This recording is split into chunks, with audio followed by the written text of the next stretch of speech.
ज्ञान को सावधानी से सुनना चाहिए। महात्मा गौतम बुद्ध के श्रावस्ती में प्रवचन चल रहे थे।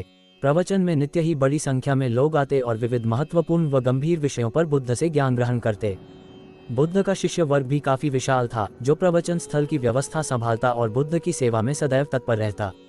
एक बार रात के समय महात्मा बुद्ध प्रवचन दे रहे थे। सदैव की भांति काफी लोग उनके प्रवचन सुन रहे थे। एक व्यक्ति जो बुद्ध के ठीक सामने बैठा था, बार बार नींद के झोंके ले रहा था। बुद्ध थोड़ी देर तक तो प्रवचन देते रहे, फिर उससे बोले, वत्स, सो रहे हो? उस व्यक्ति ने हड़बड़ा कर कहा, नहीं महात्मा। बुद्ध ने पुनः प्रवचन प्रारंभ किए। वह व्यक्ति फिर ऊँघने लगा।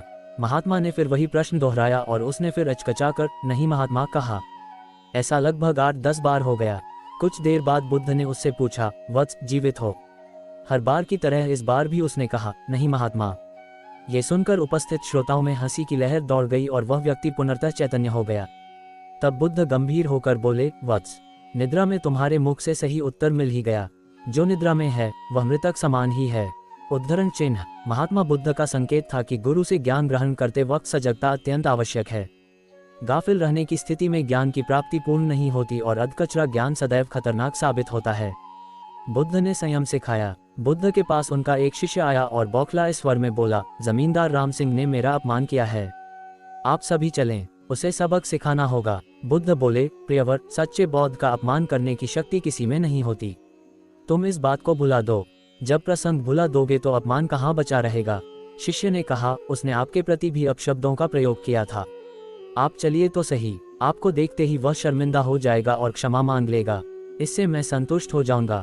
बुद्ध कुछ विचार कर बोले, अच्छा, यदि ऐसी बात है तो मैं अवश्य ही राम जी के पास चलकर उसे समझाने का प्रयास करूंगा। शिष्य ने आतुर होकर कहा, चलिए, नहीं तो रात हो जाएगी। बुद्ध ने कहा, रात आएगी तो क्या, रात के पश्चात दिन भी तो आएगा। यदि तुम वहां चलना आवश्यक ही समझते हो तो मुझे कल याद दिलाना। कल चलेंगे। दूसरे दिन बात आई गई हो गई।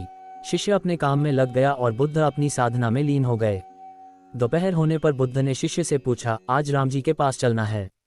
शिष्य ने कहा, नहीं, मैंने जब घटना पर फिर से विचार किया तो मुझे इस बात का आभास हुआ कि भूल मेरी ही थी।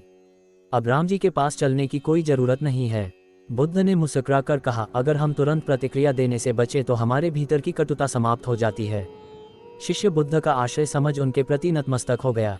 बुद्ध ने संयम सिखाया। बुद्ध के पास उनका एक शिष्य आया और बौखलाए स्वर में बोला, जमींदार राम सिंह ने मेरा अपमान किया है, आप सभी चलें, उसे सबक सिखाना होगा। बुद्ध बोले, प्रियवर, सच्चे बौद्ध का अपमान करने की शक्ति किसी में नहीं होती।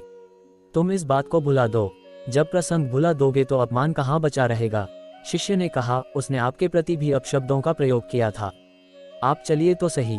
आपको देखते ही वह शर्मिंदा हो जाएगा और क्षमा मांग लेगा। इससे मैं संतुष्ट हो जाऊंगा।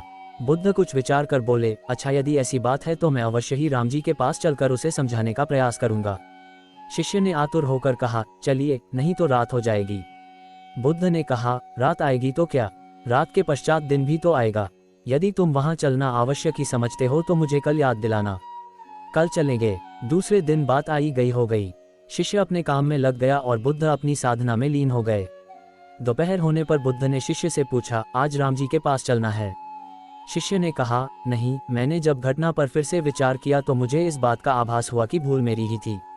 अब राम जी के पास चलने की कोई जरूरत नहीं है। बुद्ध ने मुस्कुराकर कहा, अगर हम तुरंत प्रतिक्रिया देने से बचे तो हमारे भीतर की कटुता समाप्त हो जाती है। शिष्य बुद्ध का आशय समझ उनके प्रति नतमस्तक हो गया। बहुत बहुत शुक्रिया। आप सभी का थोड़ा लंबा अंतराल हो गया, इसके लिए मैं माफ़ी चाहूँगा आप सभी लोगों से, क्योंकि 26 जनवरी और घर में कुछ शादी का प्रोग्राम था, इसलिए आपसे कनेक्ट नहीं हो पाया। आप सभी का बहुत बहुत शुक्रिया मुझसे जुड़े रहने के लिए। Thank you, thank you, thank you. जय श्री महाकाल, जय बम भोले।